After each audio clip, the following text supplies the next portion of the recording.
Hey guys, in this video I will show you how to download China Douyin on iPhone. It's pretty easy.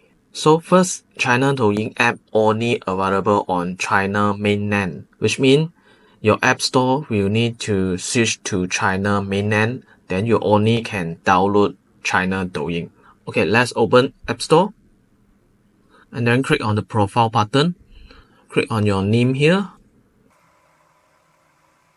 Okay, one more thing you need to take note. Before you switch your App Store region to other country, you need to make sure you do not have any subscription on your previous App Store region. If you already have subscription, then you will not able to switch the region unless you cancel all the subscription. Okay, and then click on country and region.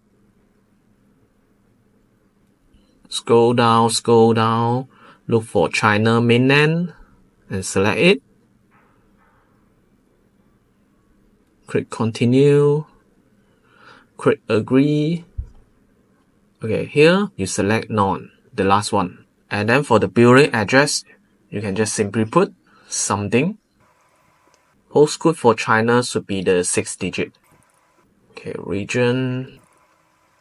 Okay, and then put the phone number. You can just put the fake one.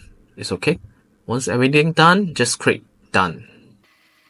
Okay, that's all. Now you already switched to China Mainland region for your App Store. Close it. And then now you can click on the search button, type in Douyin. This is the China Douyin. Now you can download and install it. Okay, I hope this helped. If you like this kind of video, just give me a like and subscribe my channel. I'll see you on the next video.